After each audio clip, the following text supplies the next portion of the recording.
ಪ್ರಭಾಕರ ಶೆಟ್ಟಿಯ ಕೈಯಲ್ಲಿ ಹತ್ಯೆಯಾಗಿದೆ. ಪ್ರಭಾಕರ ಶೆಟ್ಟಿ ಆ ಹೆಣವನ್ನು ತನ್ನ ಅಮ್ಮ ಆರ್ಸನಲ್ಲಿ ಮುಚ್ಚಿಟ್ಟಿದ್ದ.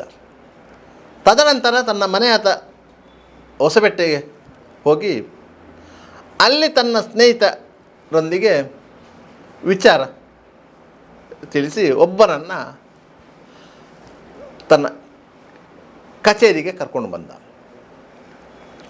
ಆತ ನಂತರ ಹೀಗೆ ಆಗಿದೆ, ಈಗ ಏನಾದರೂ ಮಾಡಿ ಇದನ್ನು ವಿಲೇವಾರಿ ಮಾಡಬೇಕು, ಸಹಾಯ ಮಾಡು ಅಂತೇಳಿ. ಆತ ಇದನ್ನು ನೋಡಿಯೇ ಹೆದರಿದ. ಆತ ಹೇಳಿದ, ನಾನು ಇಂಥ ಕೆಲಸಕ್ಕೆ ಬರೋದಿಲ್ಲ, ನೀನು ಮಾಡಿದ್ದನ್ನು ನೀನೇ ತಿನ್ನಬೇಕು ಅಂತ ಹೇಳಿ ಆತ ಹೋದ. ತದನಂತರ ಪ್ರಭಾಕರ ಶೆಟ್ಟಿ ಇದನ್ನು ನೇರವಾಗಿ ಹೇಳಿದರೆ ಯಾರು ಒಪ್ಪಲಿಕ್ಕಿಲ್ಲ ಅಂತ ಹೇಳಿ ತನ್ನ ಇತರ ಸ್ನೇಹಿತರಾದ ಗುರು, ಕೆಂಚ, ಶಬರೀಶ, ಸುಧಾಕರ ಇವರನ್ನೆಲ್ಲ ಸೇರಿಸಿಕೊಂಡು ನೇರವಾಗಿ ಅವರನ್ನು ಸಿದ್ದಕಟ್ಟೆಯ ಅಶ್ವಿನಿ ಬಾರಿಗೆ ಕರ್ಕೊಂಡು ಹೋದ. ಅಲ್ಲಿ ಐವರು ಸೇರಿ ಪಾನಗೋಷ್ಠಿ ನಡೆಸಿದರು. ಪಾನಗೋಷ್ಠಿ ನಡೆಸುವಂಥ ಸಂದರ್ಭದಲ್ಲಿ ವಾಸ್ತವ ವಿಚಾರವನ್ನು ಬಿಚ್ಚಿಟ್ಟ. ಅವರು ಹೇಳಿದರು, ನಾವು ಅದನ್ನು ಮುಗಿಸುವ, ಆ ಹೆಣವನ್ನು ಎಲ್ಲಾದರೂ ಕೊಂಡೋಗಿ ಹಾಕುವ, ಅಲ್ಲಿಗೆ ವಿಷಯ ಮುಕ್ತಾಯ ಆಗ್ತದೆ ಅಂತೇಳಿ. ಹಾಗೆ ಅವರು ಐವರು ಬಂದರು. ಈ ಹೆಣವನ್ನು ಈ ಬಟ್ಟೆ ಚೀಲದೊಟ್ಟಿಗೆ ಸುತ್ತಿದ್ರು, ಕೊಂಡೋಗಿ ಹಿರುವೈಲಿನಲ್ಲಿ ಇದ್ದಂಥ ನಡುದೋಪಿನ ಇಂಗು ಗುಂಡಿಯಲ್ಲಿ ಹಾಕಿ ಮುಚ್ಚಿಟ್ರು. ಮುಚ್ಚಿಡುವ ಮೊದಲು ಅದಕ್ಕೆ ಬೇಕಾದ ಸಲಕರಣೆಗಳನ್ನು ಪರ್ಚೇಸ್ ಮಾಡಿದ್ರು. ಇದು ಎಲ್ಲವೂ CCTVಯಲ್ಲಿ ದಾಖಲಾಗ್ತದೆ ಎನ್ನುವ ಅರಿವು ಅವರಿಗೆ ಇರಲಿಲ್ಲ. ಅವರವರ ಕೆಲಸಕ್ಕೆ ಹೋದರು. ಯಾವಾಗ ಪೊಲೀಸ್ ತನಿಖೆ ಅಲ್ಲಿ ಇದೆಲ್ಲ ಬಯಲಾಯ್ತಾ, ಎಲ್ಲರೂ ಜೈಲಿಗೆ ಹೋದರು. ಜೈಲಿಂದ ಜಾಮೀನಿನ ಮೇರೆಗೆ ಬಿಡುಗಡೆಗೊಂಡ ನಂತರ ಈ ಪ್ರಕರಣ ಜಿಲ್ಲಾ ಸೆಷನ್ಸ್ ನ್ಯಾಯಾಲಯಕ್ಕೆ ವರ್ಗಾವಣೆ ಆಯಿತು. ಜಿಲ್ಲಾ ಸೆಷನ್ಸ್ ನ್ಯಾಯಾಲಯದಲ್ಲಿ ಆ ಸಂದರ್ಭದಲ್ಲಿ ಮುಖ್ಯ ನ್ಯಾಯಾಧೀಶರಾಗಿದ್ದವರು, ಜಿಲ್ಲಾ ಸೆಷನ್ಸ್ ನ್ಯಾಯಾಧೀಶ ಅಂತ ಹೇಳ್ತೇವೆ, ಅವರು MG ಉಮಾ ಈ ಪ್ರಕರಣದ ವಿಚಾರಣೆಗೆ ದಿನಾಂಕವನ್ನು ನಿಗದಿಪಡಿಸುವಂಥ ಪ್ರಕ್ರಿಯೆ ನಡೆಸಿದರು. ಸಾಮಾನ್ಯವಾಗಿ ಅದು ಯಾರ ಗಮನಕ್ಕೂ ಬರುವುದಿಲ್ಲ. ಈ ಪ್ರಮುಖ ಪ್ರಕರಣಗಳು ವಿಚಾರಣೆಗೆ ದಿನ ನಿಗದಿಗೊಳಿಸುವಂಥ ಸಂದರ್ಭದಲ್ಲಿ ಸರ್ಕಾರಿ ಅಭಿಯೋಜಕರು ಮತ್ತು ಆರೋಪಿ ಪರ ವಕೀಲರನ್ನು ಎದುರಿಗೆ ಕೂರಿಸಿಕೊಂಡು ಒಂದು ಮೀಟಿಂಗ್ ಮಾಡಲಿಕ್ಕೆ ಇದೆ. ಅದಕ್ಕೆ ಕಾನೂನಿನಲ್ಲಿ ಬೇರೆ ಯಾವುದೋ ಪದ ಇದೆ. ಆ ಮೀಟಿಂಗ್ನಲ್ಲಿ ಚಾರ್ಜ್ ಶೀಟಲ್ಲಿ ಎಷ್ಟು ಮಂದಿ ಆರೋಪಿತರಿದ್ದಾರೆ ಮತ್ತು ಎಷ್ಟು ಮಂದಿ ಸಾಕ್ಷಿಗಳಿದ್ದಾರೆ, ಯಾವ್ಯಾವ ಸಾಕ್ಷಿಗಳನ್ನು ವಿಚಾರಣೆಗೆ ಗುರಿಪಡಿಸಬೇಕು ಎನ್ನುವುದು ನಿರ್ಧಾರವಾಗುವುದು. ಯಾಕಂದರೆ ಒಂದು ಚಾರ್ಜ್ ಶೀಟಲ್ಲಿ ಪೊಲೀಸರು ನೂರಾರು ಮಂದಿಯ ಸ್ಟೇಟ್ಮೆಂಟ್ ಮಾಡಿರ್ತಾರೆ, ನೂರಾರು ಪುಟಗಳ ಆರೋಪ ಪಟ್ಟಿ ಇರ್ತದೆ. ಆದರೆ ಅಷ್ಟೂ ಸಾಕ್ಷಿದಾರರು ವಿಚಾರಣೆಗೆ ಅಗತ್ಯ ಇರೋದಿಲ್ಲ. ಎಷ್ಟು ಮಂದಿ ಸಾಕ್ಷಿದಾರರು ವಿಚಾರಣೆಗೆ ಅಗತ್ಯ ಇದೆ ಎನ್ನುವುದನ್ನು ಪಟ್ಟಿ ಮಾಡಬೇಕಾದದ್ದು ಸರ್ಕಾರಿ ಅಭಿಯೋಜಕರು, ಅಂದರೆ ಪಬ್ಲಿಕ್ ಪ್ರಾಸಿಕ್ಯೂಟರ್. ಅದಕ್ಕೆ ಆರೋಪಿ ಪರ ವಕೀಲರು ಸಹಮತ ವ್ಯಕ್ತಪಡಿಸಬೇಕು, ಇಲ್ಲ ಇದ್ದರೆ ಬೇರೆ ಬೇರೆ ಸಾಕ್ಷಿಗಳನ್ನು ಸೇರಿಸಬೇಕು ಅಂತ ಹೇಳಿ ಅವರು ಒತ್ತಾಯ ಮಾಡ್ಬೋದು. ಅದನ್ನು ನ್ಯಾಯಾಧೀಶರು ಪರಿಗಣಿಸ್ತಾರೆ. ಈ ರೀತಿಯ ಮೀಟಿಂಗನ್ನು ಮಾಡಿದ ಸಂದರ್ಭದಲ್ಲಿ ಇಡೀ ಆರೋಪ ಪಟ್ಟಿಯನ್ನು ಓದಿಕೊಂಡಿದ್ದಂತಹ ನ್ಯಾಯಾಧೀಶ MG ಉಮಾ ಇವರ ಮಾತೃತ್ವ ಕೆರಳಿತ್ತು. ಅವರು ಆ ಪ್ರಕರಣವನ್ನು ಅತ್ಯಂತ ಗಂಭೀರವಾಗಿ ಪರಿಗಣಿಸಿದ್ದರು ಮತ್ತು ರ್ಯಾರ್ ಕೇಸ್ ಅಂತೇಳಿ ತೀರ್ಮಾನ ಮಾಡಿದ್ದರು. ಇದು ನನ್ನ ಆತ್ಮಸಾಕ್ಷಿಯನ್ನು ಕಲಕಿದಂತಹ ಪ್ರಕರಣ ಅಂತ ಹೇಳಿಬಿಟ್ರು. ಆಗ ಆರೋಪಿ ಪರ ವಕೀಲರಿಗೆ ಮನದಟ್ಟಾಯಿತು. MG ಉಮಾ ಅವರ ಮುಂದೆಯೇ ಈ ಪ್ರಕರಣ ವಿಚಾರಣೆಗೆ ಬಂದರೆ ಯಾವುದೇ ಕಾರಣಕ್ಕೂ ಈ ಪ್ರಕರಣದಲ್ಲಿ ಗೆಲುವು ಸಾಧ್ಯ ಇಲ್ಲ. ಅವರು ಮತ್ತೊಮ್ಮೆ ಜಿಲ್ಲಾ ನ್ಯಾಯಾಲಯದ ಇತಿಹಾಸದಲ್ಲಿ ದಾಖಲಾಗ್ತಾರೆ. ಈ ಹಿಂದೆ BS ಇಂದ್ರಕಲಾ ಅವರು ದಾಖಲಾಗಿದ್ದರು. ಈಗ MG ಉಮಾ ಅವರು ದಾಖಲಾಗ್ತಾರೆ. ಯಾಕಂದರೆ BS ಇಂದ್ರಕಲಾ ಅವರು ಮರಣದಂಡನೆ ಶಿಕ್ಷೆ ವಿಧಿಸಿದ್ದರು. ದಶಕಗಳ ಬಳಿಕ ಜಿಲ್ಲಾ ನ್ಯಾಯಾಲಯದಲ್ಲಿ ಮರಣದಂಡನೆ ಶಿಕ್ಷೆ ವಿಧಿಸಿದ್ದು ಅದು ಸಹ ಸೈನಡ್ ಮೋಹನ್ಗೆ. ತದನಂತರ MG ಉಮಾ ಅವರು ಆ ದಾಖಲೆಯನ್ನು ಮಾಡಬಹುದು ಎನ್ನುವ ಭೀತಿ ಆರೋಪಿ ಪರ ವಕೀಲರಿಗೆ ಬಂತು. ಆದ್ದರಿಂದ ಹೇಗಾದರೂ ಮಾಡಿ MG ಉಮಾ ಅವರ ಮುಂದೆ ಈ ಪ್ರಕರಣ ವಿಚಾರಣೆ ನಡೀಬಾರ್ದು ಅಂತ ಹೇಳಿ ಅದನ್ನು ಮುಂದಾಕುವಂಥ ತೀರ್ಮಾನಕ್ಕೆ ಪ್ರಯತ್ನ ಪಡುವುದು ಎನ್ನುವುದಂತ ಆಯಿತು. ವಿಚಾರಣೆಗೆ ದಿನ ನಿಗದಿ ಆಯಿತು. ಆ ದಿನಾಂಕದಂದು ಪ್ರಮುಖ ಸಾಕ್ಷಿಗಳಿಗೆ ಸಮನ್ಸ್ ಆಗಿತ್ತು. ಅದರಲ್ಲಿ ಒಬ್ಬರು ಕರಿಯಣ್ಣ ಶೆಟ್ಟಿ, ಅಂದರೆ ಹತ್ಯೆಗೀಡಾದಂತಹ ಪೂರ್ಣಿಮಾ ಅವರ ತಂದೆ. ಮತ್ತು ಬೇರೆ 3 ಸಾಕ್ಷಿಗಳು ಬಂದಿದ್ದರು. ಒಟ್ಟಿಗೆ 4 ದಿನಗಳ ಕಾಲ ವಿಚಾರಣೆಗೆ ದಿನ ನಿಗದಿಯಾಗಿತ್ತು. ಅದು ಕಂಟಿನ್ಯೂಸ್ ಆಗಿ 1-2-3 ದಿವಸ ವಿಚಾರಣೆ ಮಾಡ್ತಾರೆ. ಆ ಸಂದರ್ಭದಲ್ಲಿ ಆರೋಪಿ ಪರ ವಕೀಲರು ಒಂದು ವರಾತ ತೆಗೆದರು. ನಮಗೆ ಪ್ರಕರಣದ ಇನ್ವೆಸ್ಟಿಗೇಷನ್ನ ಸಂದರ್ಭದಲ್ಲಿ ದಾಖಲಿಸಿಕೊಂಡಂತಹ ವಿಡಿಯೋ ಪ್ರತಿಯನ್ನು ನೀಡಲಿಲ್ಲ, ಆದ್ದರಿಂದ ಆ ವಿಡಿಯೋ ಪ್ರತಿಯನ್ನು ನೀಡಬೇಕು ಅಂತೇಳಿ ಒಂದು ಅರ್ಜಿ ಸಲ್ಲಿಸಿದರು. ಅದು ಯಾವ ವಿಡಿಯೋ ಪ್ರತಿ ಅಂತ ಹೇಳಿದರೆ, ಆರೋಪಿ ಪ್ರಭಾಕರ ಶೆಟ್ಟಿ ಮತ್ತು ಇತರರು ಮೂಡಬಿದ್ರೆ ಪೊಲೀಸ್ ಠಾಣೆಯಿಂದ ಸುಮಾರು 3-4 ಕಿಲೋಮೀಟರ್ ದೂರ ಇರುವಂಥ ಇರುವೈಲ ಇಂಗು ಗುಂಡಿಗೆ ಕರೆದುಕೊಂಡು ಹೋಗಿ ಮೃತದೇಹ ಇಲ್ಲಿ ಇದೆ ಅಂತ ತೋರಿಸಿದ್ದಂತಹ ವಿಡಿಯೋ ಪ್ರತಿ. ಆದ್ದರಿಂದ ಆ ಪ್ರಕರಣದ ವಿಚಾರಣೆ ಮುಂದಕ್ಕೆ ಹೋಯಿತು. ವಿಡಿಯೋ ಪ್ರತಿಯನ್ನು ನ್ಯಾಯಾಲಯಕ್ಕೆ ಹಾಜರುಪಡಿಸಬೇಕಂತ ಹೇಳಿ ಈ ಪೊಲೀಸರು ಅಷ್ಟೇ ಆ ವಿಡಿಯೋದ ಪ್ರತಿಯನ್ನು ಕೇವಲ ಒಂದು ಪ್ರತಿಯನ್ನು ಮಾಡಿಸಿದ್ರು. ಅದನ್ನು ಚಾರ್ಜ್ ಶೀಟ್ ಹೊಟ್ಟೆಗೆ ನ್ಯಾಯಾಲಯಕ್ಕೆ ಸಲ್ಲಿಸಿದರು.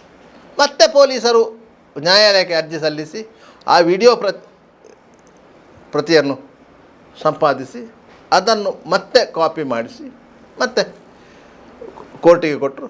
ಕೋರ್ಟ್ ಅದನ್ನು ವಕೀಲರಿಗೆ ಕೊಟ್ಟಿತ್ತು. ಸಾಮಾನ್ಯವಾಗಿ ವಕೀಲರು ಅಂಥ ದಾಖಲೆಗಳನ್ನು ಕೇಳಿದರೆ ಒದಗಿಸಬೇಕಾದ್ದು ನ್ಯಾಯಾಲಯದ ಕರ್ತವ್ಯ. ಆ ವಿಡಿಯೋ ಪ್ರತಿಯನ್ನು ವಕೀಲರು ನೋಡಿದರು. ವಿಡಿಯೋದಲ್ಲಿ ಏನಿದೆ ಅಂತೇಳಿ ನೋಡುವಾಗ ಆರೋಪಿಗಳನ್ನು ಮೂಡಬಿದ್ರೆ ಪೊಲೀಸ್ ಸ್ಟೇಷನ್ನಿಂದ ಕರ್ಕೊಂಡು ಹೋಗುವುದು, ಜೀಪಿನಲ್ಲಿ ಸ್ಥಳಕ್ಕೆ ಕರ್ಕೊಂಡು ಹೋಗುವಾಗ ಅಲ್ಲಿ ಸುಮಾರು 1,000 ಮಂದಿ ಸೇರಿದ್ದರು. ಮಾಧ್ಯಮದವರು ಇದ್ದರು. ಅಲ್ಲಿ ಪೊಲೀಸರು ಆ ಇಂಗುಗುಂಡಿಯ ಸುತ್ತ ಒಂದು ರೆಡ್ ಟೇಪ್ ಹಾಕಿದ್ದರು. ಯಾಕಂದರೆ ತನಿಖೆಗೆ ಆ ರೆಡ್ ಟೇಪ್ನವರಿಗೆ ಯಾರು ಹೋಗಬಾರದು ಅನ್ನೋದೊಂದು ಪೊಲೀಸರು ಮತ್ತು ಪೊಲೀಸರು ಇದ್ದರು. ಹಾಗಾದರೆ ಪೊಲೀಸರ ಚಾರ್ಜ್ ಶೀಟ್ನ ಪ್ರಕಾರ ಆರೋಪಿ ತೋರಿಸಿಕೊಟ್ಟಂತೆಯೇ ಮೃತದೇಹದ ಸ್ಥಳ ಗೊತ್ತಾಗಿಲ್ಲ. ಪೊಲೀಸರಿಗೆ ಮೊದಲೇ ಗೊತ್ತಿತ್ತು. ಪೊಲೀಸರು ಮೊದಲೇ ಹೋಗಿ ಮೃತದೇಹವನ್ನು ನೋಡಿದ್ದಾರೆ ಮತ್ತು ಅದಕ್ಕೆ ಮಾರ್ಕ್ ಮಾಡಿದ್ದಾರೆ. ತದನಂತರ ಕಾನೂನು ಪ್ರಕ್ರಿಯೆಗೆ ಬೇಕಾಗಿ ಈ ನಾಟಕ ಮಾಡಿದ್ದಾರೆ ಎನ್ನುವುದಂತೂ ಸ್ಪಷ್ಟ ಆಯಿತು. ಇದನ್ನೇ ಮುಂದಿಟ್ಟುಕೊಂಡು ನ್ಯಾಯಾಲಯದಲ್ಲಿ ವಾದ ಮಾಡಿದರೆ ಆರೋಪಿಗಳನ್ನು ಕಾನೂನಿನ ಕುಣಿಕೆಯಿಂದ ಬಿಡಿಸಬಹುದು ಎನ್ನುವುದು ವಕೀಲರಿಗೆ ಸ್ಪಷ್ಟವಾದ ಅರಿವಾಯಿತು. ವಕೀಲರುಗಳು ಅದನ್ನು ಚಾಚೂ ತಪ್ಪದೆ ಮಾಡಿದರು. ಪೊಲೀಸರು ಇನ್ವೆಸ್ಟಿಗೇಷನ್ನ ಸಂದರ್ಭದಲ್ಲಿ ಮಾಡುವಂಥ ಚಿಕ್ಕ ಚಿಕ್ಕ ಮಿಸ್ಟೇಕ್ಗಳು ಆರೋಪಿಗಳಿಗೆ ಯಾವ ರೀತಿಯಲ್ಲಿ ವರದಾನ ಆಗುತ್ತದೆ ಎನ್ನುವುದಕ್ಕೆ ಈ ಒಂದು ಪ್ರಕರಣ ಜೀವಂತ ಸಾಕ್ಷಿ. ಪ್ರಭಾಕರ ಶೆಟ್ಟಿ ಪೂರ್ಣಿಮಾಳನ್ನು ತನ್ನ ಕಚೇರಿಯಲ್ಲಿ ಕೊಲೆ ಮಾಡಿದ್ದು ಸತ್ಯ. ಇತರ 4 ಸೇರಿಕೊಂಡು ಆಕೆಯ ಹೆಣವನ್ನು ಎತ್ತಿಕೊಂಡು ಹೋಗಿ ಇಂಗುಗುಂಡಿಯಲ್ಲಿ ಹಾಕಿದ್ದು ಸತ್ಯ. ತದನಂತರ ಪೊಲೀಸರ ತನಿಖೆಯ ಸಂದರ್ಭದಲ್ಲಿ ಅದನ್ನು ಬಾಯ್ಬಿಟ್ಟದ್ದು ಸತ್ಯ, ಅದನ್ನು ತೋರಿಸಿದ್ದು ಸತ್ಯ, ಪೊಲೀಸರು ಹೋಗಿ ನೋಡಿದ್ದು ಸತ್ಯ. ತದನಂತರ ತನಿಖೆಯ ದೃಷ್ಟಿಯಿಂದ ಪೊಲೀಸರು ಮಾಡಿದ್ದು ಸತ್ಯವೇ. ಸತ್ಯ ಇಲ್ಲದ್ದು ಏನೂ ಇಲ್ಲ. ಆದರೆ ಕಾನೂನಿನ ಪ್ರಕಾರ ಯಾವುದೇ ಸಾಕ್ಷ್ಯವನ್ನು ಸೃಷ್ಟಿ ಮಾಡಬಾರದು ಎನ್ನುವುದಿದೆ. ಪೊಲೀಸರು ಇಲ್ಲಿ ಮಾಡಿದ್ದು ಸಾಕ್ಷ್ಯ ಸೃಷ್ಟಿ.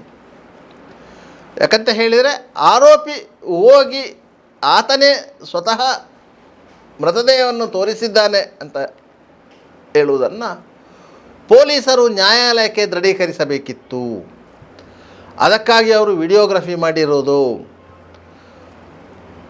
ವಿಡಿಯೋಗ್ರಫಿಯನ್ನೇ ನ್ಯಾಯಾಲಯ ನಂಬಿದರೆ ಆರೋಪಿಗಳಿಗೆ ಶಿಕ್ಷೆ ಆಗುವುದು ಗ್ಯಾರಂಟಿ. ಆದರೆ ವಿಡಿಯೋಗ್ರಫಿ ಮಾಡುವ ಮೊದಲು ಪೊಲೀಸರು ಆಲೋಚನೆ ಮಾಡಬೇಕಿತ್ತು. ಅಲ್ಲಿಯವರೆಗೆ ಆ ಪ್ರದೇಶಕ್ಕೆ ಯಾರನ್ನೂ ಹೋಗಲಿಕ್ಕೆ ಬಿಡಬಾರ್ದಿತ್ತು, ಸ್ವತಃ ಪೊಲೀಸರೇ ಹೋಗಬಾರದಿತ್ತು. ಆದರೆ ಪೊಲೀಸರು ಯಾವಾಗ ಹಿಂದಿನ ದಿವಸ ಆರೋಪಿಗಳು ಠಾಣೆಯಲ್ಲಿ ಏನು ಬಾಯ್ಬಿಟ್ರೋ ಅದನ್ನು ಕ್ಲಾರಿಫಿಕೇಷನ್ ಮಾಡ್ಕೋಬೇಕಿತ್ತು. ಅದಕ್ಕಾಗಿ ಪೊಲೀಸರು ಹಿಂದಿನ ದಿವಸವೇ ಹೋಗಿ ಅಲ್ಲಿ ಡೆಡ್ ಬಾಡಿ ಇದೆಯಾ ಇಲ್ಲವ ಎನ್ನುವುದನ್ನು ಪರಿಶೀಲನೆ ಮಾಡಿದ್ದರು. ಯಾಕಂದರೆ ಪೊಲೀಸರು ಅದನ್ನು ನೋಡದೇ ಇದ್ದರೆ ಅವರು ನಂಬುವ ಸ್ಥಿತಿಯಲ್ಲಿ ಇರುವುದಿಲ್ಲ. ಆದ್ದರಿಂದ ಅವರು ಸಹಜವಾಗಿ ಅದನ್ನು ನೋಡಿದ್ದಾರೆ. ಮತ್ತು ಇನ್ನು ಡೆಡ್ ಬಾಡಿಯನ್ನು ಅಲ್ಲಿಂದ ಯಾರು ಸ್ಥಳಾಂತರಿಸುವುದು ಬೇಡ ಅಂತೇಳಿ ಅದಕ್ಕೊಂದು ರೆಡ್ ಟೇಪ್ ಹಾಕಿ ಅಲ್ಲಿ ಕಾವಲಿಗೆ ಪೊಲೀಸರನ್ನು ಇಟ್ಟಿದ್ದು. ಯಾವಾಗ ಒಂದು ಸ್ಥಳಕ್ಕೆ ರೆಡ್ ಟೇಪ್ ಹಾಕಿ 2 ಪೊಲೀಸರು ಅಲ್ಲಿ ಕಾವಲು ಕಾಯ್ತಿದ್ದಾರೆ ಅಂತ ಹೇಳುವಾಗ ಸ್ಥಳೀಯವಾಗಿ ವಿಷಯ ಹರಡಿದೆ, ಇಂಗುಗುಂಡಿಯಲ್ಲಿ ಹೆಣ ಇದೆ ಅಂತ. ಆಗ ಕುತೂಹಲಿಗಳ ದಂಡು ಆ ಇಂಗುಗುಂಡಿ ಹತ್ರ ಬಂದಿದೆ. ಯಾಕಂದರೆ ಹೆಣ ನೋಡಬೇಕು, ಆ ಹೆಣ್ಣು ಯಾರಂತ ನೋಡಬೇಕು, ಹೇಗೆ ಕೊಂದರು ಅಂತ ನೋಡಬೇಕು, ಹೇಗೆ ಆಕೆಯನ್ನು ಗುಂಡಿಯಲ್ಲಿ ಮುಚ್ಚಿದರಂತ ನೋಡಬೇಕು. ಇದು ಕುತೂಹಲಿಗಳ ಸಂಖ್ಯೆ ಜಾಸ್ತಿ ಆಗಲು ಕಾರಣವಾಯಿತು. ಆದ್ದರಿಂದ ಪೊಲೀಸರು ಆರೋಪಿ ಪ್ರಭಾಕರ್ ಶೆಟ್ಟಿ ಮತ್ತು ಇತರರನ್ನು ಪೊಲೀಸ್ ಜೀಪಲ್ಲಿ ಕರ್ಕೊಂಡು ಸ್ಪಾಟಿಗೆ ಹೋದಾಗ ಅಲ್ಲಿ ಸುಮಾರು 1000ಕ್ಕೂ ಹೆಚ್ಚು ಜನ ಸೇರಿದ್ದರು. ಬೆಳ್ಳಂಬೆಳಗ್ಗೆ ಎಲ್ಲರಿಗೂ ವಿಷಯ ಗೊತ್ತಾಗಿತ್ತು. ಯಾಕಂತ ಹೇಳಿದರೆ ಆ ಪ್ರಕರಣ ಇಡೀ ಮೂಡಬಿದ್ರೆಯಲ್ಲಿ ಸದ್ದು ಮಾಡಿತ್ತು. ಅದಕ್ಕಿಂತ ಹಿಂದೆ BJPಯವರು ಮೂಡಬಿದ್ರೆಯಲ್ಲಿ ಭಾರಿ ದೊಡ್ಡ ರೀತಿಯಲ್ಲಿ ಪ್ರತಿಭಟನೆ ಮಾಡಿದ್ದರು. ಆರೋಪಿಗಳಿಗೆ ಸ್ಥಳೀಯ ಶಾಸಕ ಅಭಯ ಚಂದ್ರ ಜೈನ್ ಅವರ ಅಭಯ ಹಸ್ತ ಇದೆ ಎನ್ನುವುದನ್ನು ಅವರು ಡಂಗುರ ಸಾರಿದ್ದರು. ಮಾಜಿ ಜಿಲ್ಲಾ ಪಂಚಾಯತ್ ಸದಸ್ಯ ಸಾಧು ಸನಿಲ್ ಅವರ ಮಗ ಹೋಗಿ ಆರೋಪಿಯನ್ನು ಪೊಲೀಸ್ ಠಾಣೆಯಿಂದ ಬಿಡಿಸ್ಕೊಂಡು ಬಂದಿದ್ದಾನೆ ಎನ್ನುವುದನ್ನು ಬಹಿರಂಗ ಪಡಿಸಿದರು. ಈಗೆಲ್ಲ ವಿಚಾರಗಳು ನಡೆದಿತ್ತು. ಮೂಡಬಿದ್ರೆ ಪರಿಸರದ ಸಾಧಾರಣ ಮಂದಿಗೆ ಆ ವಿಚಾರದ ಬಗ್ಗೆ ಸ್ಪಷ್ಟವಾದ ಅರಿವಿತ್ತು. ಹೀಗೆ ಆಗಿದೆ ಎನ್ನುವುದು ಗೊತ್ತಿತ್ತು. ಪ್ರಭಾಕರ್ ಶೆಟ್ಟಿಯೇ ಪೂರ್ಣಿಮಾಳನ್ನು ಕೊಂದಿದ್ದಾನೆ ಅಂತ ಗೊತ್ತಾಗಿತ್ತು. ಇದು ಇಬ್ಬರ ಮಧ್ಯೆ ಇದ್ದಂತಹ ಪ್ರೀತಿ ಪ್ರೇಮದ ವ್ಯವಹಾರದಲ್ಲಿ ದ್ವೇಷ ಸೃಷ್ಟಿಯಾಗಿ ಆದ ಘಟನೆ ಎನ್ನುವುದು ಗೊತ್ತಾಗಿತ್ತು. ಆದ್ದರಿಂದ ಅಷ್ಟು ಸಂಖ್ಯೆಯಲ್ಲಿ ಜನ ಸೇರಿದ್ದರು. ಪೊಲೀಸರು ಇದನ್ನು ಯಾವುದನ್ನು ಆಲೋಚನೆ ಮಾಡಲಿಲ್ಲ. ತಮ್ಮ ಪರವಾಗಿ ವಿಡಿಯೋ ಮಾಡಿದ ವಿಡಿಯೋಗ್ರಾಫರಿಗೂ ಅದನ್ನು ಸೂಚನೆ ಕೊಡಲಿಲ್ಲ. ಯಾವುದೇ ಜನರು ಇಲ್ಲದಂತಹ ವಿಡಿಯೋ ಮಾಡಬೇಕು ಅನ್ನೋದನ್ನು ಸೂಚನೆ ಕೊಡಲಿಲ್ಲ. ಆದರೆ ವಿಡಿಯೋಗ್ರಾಫರು ಅಲ್ಲಿ ಇದ್ದೆಲ್ಲ ಪರಿಸರವನ್ನು ವಿಡಿಯೋ ಮಾಡಿದ್ದ, ಅದನ್ನು CD ಮಾಡಿದ್ದ ಪೊಲೀಸರಿಗೆ ಕೊಟ್ಟಿದ್ದ. ಅದೇ CDಯನ್ನು ಪೊಲೀಸರು ನ್ಯಾಯಾಲಯಕ್ಕೆ ಚಾರ್ಜ್ ಶೀಟ್ನೊಟ್ಟಿಗೆ ಸಲ್ಲಿಸಿದ್ದರು. ನ್ಯಾಯಾಲಯದಲ್ಲಿದ್ದ CDಯನ್ನೇ ವಾಪಸ್ಸು ಪೊಲೀಸರು ಪಡೆದು ಅದನ್ನು ಕಾಪಿ ಮಾಡಿ ಆರೋಪಿ ಪರ ವಕೀಲರಿಗೆ ಕೊಟ್ಟಿದ್ದರು. ಆ CDಯನ್ನು ನೋಡಿ ಆರೋಪಿ ಪರ ವಕೀಲರ ಕ್ರಿಮಿನಲ್ ಜಾನ್ಮೆ ಕೆಲಸ ಮಾಡಿತು. ಈ ಕ್ರಿಮಿನಲ್ ಜಾನ್ಮೆ ಏನಂತ ಹೇಳಿದರೆ, ಪೊಲೀಸರಿಗೆ ಮತ್ತು ಆರೋಪಿಗೆ ಅಲ್ಲಿ ಪೂರ್ಣಿಮಾ ಶೆಟ್ಟಿಯದೇ ಹೆಣ ಇದೆ ಎನ್ನುವುದು ಗೊತ್ತಿತ್ತು. ಆರೋಪಿ ಕಸ್ಟಡಿಯಲ್ಲಿ ಹೇಳಿದ ವಿಚಾರವನ್ನು ನಂಬಿಯೇ ಪೊಲೀಸರು ಹೋಗಿದ್ದೇ ಹೌದಾಗಿದ್ದಾರೆ. ಅದಕ್ಕಿಂತ ಮೊದಲು ಪೊಲೀಸರು ಅಲ್ಲಿಗೆ ಹೋದದ್ದು ಯಾಕೆ ಮತ್ತು ಹೇಗೆ, ಮತ್ತು ಅಲ್ಲಿ ಆ ರೆಡ್ ಟೇಪ್ ಹಾಕಿ ಆ ಜಾಗಕ್ಕೆ ಬೇರೆ ಯಾರೂ ಪ್ರವೇಶ ಮಾಡದಂತೆ ಸುರಕ್ಷಿತ ವಲಯ ಕ್ರಿಯೇಟ್ ಮಾಡಿದ್ದು ಯಾಕೆ, ಇದೆಲ್ಲ ಪ್ರಶ್ನೆಗಳನ್ನು ಎತ್ತಿದೆ. ಆದ್ದರಿಂದ ಆರೋಪಿತರ ಮೇಲೆ ಪೊಲೀಸರು ದೈಹಿಕ ಬಲಪ್ರಯೋಗ ಮಾಡಿ ಅವರನ್ನು ಮೊದಲೇ ಆ ಜಾಗಕ್ಕೆ ಕರ್ಕೊಂಡು ಹೋಗಿ ಜಾಗವನ್ನು ತೋರಿಸಿ, ತದನಂತರ ಮಹಜರು ಪ್ರಕ್ರಿಯೆಗಾಗಿ ತಹಶೀಲ್ದಾರನ್ನು ಕರೆಸಿ ಆರೋಪಿಗಳನ್ನು ಕರ್ಕೊಂಡು ಹೋಗಿ ಈ ಒಂದು ಡ್ರಾಮಾ ಸೃಷ್ಟಿ ಮಾಡಿದ್ದಾರೆ ಮತ್ತು ಘಟನೆಯ ಪುನರ್ ಸೃಷ್ಟಿ ಮಾಡಿದ್ದಾರೆ. ಆದ್ದರಿಂದ ಈ ಪ್ರಕರಣಕ್ಕೂ ಆರೋಪಿಗಳಿಗೂ ಯಾವುದೇ ಸಂಬಂಧ ಇಲ್ಲ. ಇಡೀ ಪ್ರಕರಣದಲ್ಲಿ ಪೊಲೀಸರ ಇನ್ವೆಸ್ಟಿಗೇಷನ್ ಮಿಸ್ಟೇಕ್ ಎದ್ದು ಕಾಣ್ತಾ ಇದೆ. ಆರೋಪಿಗಳ ಮೇಲೆ ಏನು ಆರೋಪ ಹೊರಿಸಿದ್ದಾರ ಅದಕ್ಕೆ ಬಲವಾದ ಸಾಕ್ಷ್ಯ ಇಲ್ಲಿ ಸಿಗ್ತಾ ಇಲ್ಲ. ಪ್ರಭಾಕರ ಶೆಟ್ಟಿಯೇ ಪೂರ್ಣಿಮಾ ಶೆಟ್ಟಿಯನ್ನು ತನ್ನ ಕಚೇರಿಯಲ್ಲೇ ಕತ್ತರಿಯಿಂದ ತಿವಿದು ಕೊಂದಿದ್ದಾನೆ ಎನ್ನುವುದಕ್ಕೆ ಪ್ರತ್ಯಕ್ಷ ಸಾಕ್ಷಿಗಳಿಲ್ಲ. ಆ ಕತ್ತರಿಯನ್ನು ಸಹ ಪೊಲೀಸರು FSLಗೆ ಕಳುಹಿಸಿಲ್ಲ, ಅದರ ರಿಪೋರ್ಟನ್ನು ಸಂಗ್ರಹಿಸಿಲ್ಲ. ಮತ್ತು ಪೂರ್ಣಿಮಾ ಶೆಟ್ಟಿಯನ್ನು ಪ್ರಭಾಕರ ಶೆಟ್ಟಿಯೇ ಕೊಂದಿದ್ದಾನೆ ಮತ್ತು ಆತನ ಜೊತೆಗೂಡಿ ಗುರು ಕೆಂಚಯಾನೆ ಗಣೇಶ, ಶಬರೀಶ, ಸುಧಾಕರ ಶೆಟ್ಟಿ ಅವರು ಆ ಡೆಡ್ ಬಾಡಿಯನ್ನು ಸಾಗಿಸಿದ್ದಾರೆ ಎನ್ನುವುದಕ್ಕೆ ಯಾವುದೇ ದಾಖಲೆಗಳಿಲ್ಲ, ಯಾವುದೇ ಸಾಕ್ಷ್ಯಗಳಿಲ್ಲ ಎಂಬ ರೀತಿಯಲ್ಲೇ ತನಿಖೆ ಮಾಡಿದರು ಮತ್ತು ನ್ಯಾಯಾಲಯವನ್ನು ನಂಬಿಸಿದರು. ಅದೂ ಅಲ್ಲದೆ ಅಮ್ಮ ಆರ್ಟ್ಸ್ ಮುಖ್ಯ ರಸ್ತೆಯಲ್ಲೇ ಇದೆ. ಆ ಮುಖ್ಯ ರಸ್ತೆಯ ಸುತ್ತಮುತ್ತ ಅಂಗಡಿ ಮುಂಗಟ್ಟುಗಳಿವೆ. ಎದುರುಗಡೆ ಕಾರಣಿ ಕಾಣುವಂಥ ದೇವಸ್ಥಾನ ಇದೆ. ನಿತ್ಯ ಜನಸಂದಣಿ ಇರುವಂತಹ ಜಾಗ. ಅಂತಹ ಜಾಗದಲ್ಲಿ ಕೊಲೆಯಾಗಿದೆ. ಅದನ್ನು ನೋಡಿದವರು ಯಾರೂ ಇಲ್ಲ. ಡೆಡ್ ಬಾಡಿ ಅದೇ ಜಾಗದಲ್ಲಿ ಸುಮಾರು 7-8 ಗಂಟೆಗಳ ಕಾಲ ಇತ್ತು. ಮತ್ತೆ ಅದನ್ನು ಬಟ್ಟೆ ಗಂಟಿನಲ್ಲಿ ಕಟ್ಟಿಕೊಂಡು ಮೇಲಿನ ಮಹಡಿಯಿಂದ ಕೆಳ ರಸ್ತೆಗೆ ತರಲಾಗಿದೆ. ಅದನ್ನು ನೋಡಿದವರು ಯಾರೂ ಇಲ್ಲ. ಅಲ್ಲಿಂದ ವಾಹನವೊಂದರಲ್ಲಿ ಮೃತದೇಹವನ್ನು ಸಾಗಿಸಲಾಗಿದೆ, ಅದಕ್ಕೂ ಸರಿಯಾದ ಸಾಕ್ಷಿಗಳಿಲ್ಲ. ಆದ್ದರಿಂದ ಇಡೀ ಪ್ರಕರಣದಲ್ಲಿ ಪೊಲೀಸರ ತನಿಖೆ ದಿಕ್ಕು ತಪ್ಪಿದೆ. ಆದ್ದರಿಂದ ಇದರಲ್ಲಿ ಆರೋಪಿಗಳು ನೇರವಾಗಿ ಶಾಮೀಲಾಗಿದ್ದಾರೆ ಎನ್ನುವುದಕ್ಕೆ ಯಾವುದೇ ಸಾಕ್ಷ್ಯಾಧಾರಗಳು ಇಲ್ಲ. ಆದ್ದರಿಂದ ಆರೋಪಿಗಳ ಮೇಲೆ ಇರುವಂಥ ಆರೋಪವನ್ನು ಸಾಬೀತುಪಡಿಸಲಿಕ್ಕೆ ಸಾಧ್ಯ ಆಗೋದಿಲ್ಲ ಅಂತ ಹೇಳಿ ಆರೋಪಿಗಳ ಪರ ವಕೀಲರು ಬಲವಾದ ವಾದವನ್ನು ಮಂಡಿಸಿದರು. ನ್ಯಾಯಾಧೀಶರಾದಂಥ KS ಬೀಳಗಿಯವರು ಎಲ್ಲ ಸಾಕ್ಷ್ಯಾಧಾರಗಳನ್ನು ಕೂಲಂಕಷವಾಗಿ ಪರಿಶೀಲನೆ ಮಾಡಿದರು. ಅದರಲ್ಲಿ ಆರೋಪಿಗಳ ಮೇಲೆ ಹೊರಿಸಲಾದ ಆರೋಪವನ್ನು ಪುಷ್ಟೀಕರಿಸುವಂತಹ ಯಾವುದೇ ಬಲವಾದ ಸಾಕ್ಷಿ ಮತ್ತು ಸಾಕ್ಷ್ಯ ಸಿಕ್ಕಲಿಲ್ಲ. ಪೊಲೀಸರು ಮಾಡಿದಂತಹ ತನಿಖೆಯ ಸಂದರ್ಭದಲ್ಲಿ ಸೃಷ್ಟಿಸಿದಂಥ ಸಾಕ್ಷಿಗಳು ಹೇರಳವಾಗಿದ್ದವು. ಅದನ್ನು ನಿರಾಕರಿಸುವಂತೆ ಇರಲಿಲ್ಲ. ಅದನ್ನು ಸ್ಪಷ್ಟವಾಗಿ ಆರೋಪಿ ಪರ ವಕೀಲರು ನ್ಯಾಯಾಲಯದ ಗಮನಕ್ಕೆ ತಂದಿದ್ದರು. ಇದೆಲ್ಲ ಸಾಕ್ಷಿಗಳನ್ನು ಪೊಲೀಸರು ಸೃಷ್ಟಿ ಮಾಡಿದಂತಹದ್ದು ಅಂತೇಳಿ. ಸೃಷ್ಟಿ ಮಾಡಿದ ಸಾಕ್ಷಿಗಳನ್ನು ಕೋರ್ಟು ಯಾವುದೇ ಕಾರಣಕ್ಕೂ ಪರಿಗಣನೆಗೆ ತೆಗೆದುಕೊಳ್ಳುವುದಿಲ್ಲ. ಆದ್ದರಿಂದ ಈ ಪ್ರಕರಣದಲ್ಲಿ ಆರೋಪಿತರು ನೇರವಾಗಿ ಭಾಗಿಗಳಾಗಿದ್ದಾರೆ ಎನ್ನುವುದಕ್ಕೆ ಸರಿಯಾದ ಸಾಕ್ಷಿದಾರರಿಲ್ಲ, ಸಾಕ್ಷ್ಯಾಧಾರಗಳಿಲ್ಲ. ಆದ್ದರಿಂದ ಈ ಆರೋಪಿಗಳನ್ನು ಬಿಡುಗಡೆಗೊಳಿಸುತ್ತಿದ್ದೇವೆ ಅಂತ ಹೇಳಿ ನ್ಯಾಯಾಲಯ ತೀರ್ಪು ನೀಡಿತ್ತು. ಈ ಪ್ರಕರಣದ ಬಗ್ಗೆ ಸರ್ಕಾರದ ಪರ ಅಭಿಯೋಜಕರು ಇದು ಒಂದು ಮೇಲ್ಮನವಿಗೆ ಫಿಟ್ಟಾದ ಪ್ರಕರಣ, ನ್ಯಾಯಾಧೀಶರು ಸರಿಯಾದ ರೀತಿಯಲ್ಲಿ ಸಾಕ್ಷಿ ಮತ್ತು ಸಾಕ್ಷ್ಯಗಳನ್ನು ಪರಿಗಣನೆಗೆ ತೆಗೆದುಕೊಳ್ಳಿಲ್ಲ, ಆದ್ದರಿಂದ ಆರೋಪಿಗಳನ್ನು ಬಿಡುಗಡೆಗೊಳಿಸಿದ್ದಾರೆ. ಆದ್ದರಿಂದ ಆರೋಪಿಗಳು ಮಾಡಿದ ಅಪರಾಧವನ್ನು ಪೊಲೀಸರು ಸರಿಯಾದ ರೀತಿಯಲ್ಲಿ ತನಿಖೆ ಮಾಡಿದ್ದಾರೆ, ಅದರಂತೆ ಆರೋಪ ಪಟ್ಟಿ ಸಲ್ಲಿಸಿದ್ದಾರೆ ಎಂಬ ರೀತಿಯಲ್ಲಿ ರಾಜ್ಯ ಹೈಕೋರ್ಟಿಗೆ ಮೇಲ್ಮನವಿ ಸಲ್ಲಿಸಿದ್ದಾರೆ. ಸದ್ಯಕ್ಕೆ ಮೇಲ್ಮನವಿ ವಿಚಾರಣೆಯ ಹಂತದಲ್ಲಿ ಹೈಕೋರ್ಟಲ್ಲಿ ಇದೆ.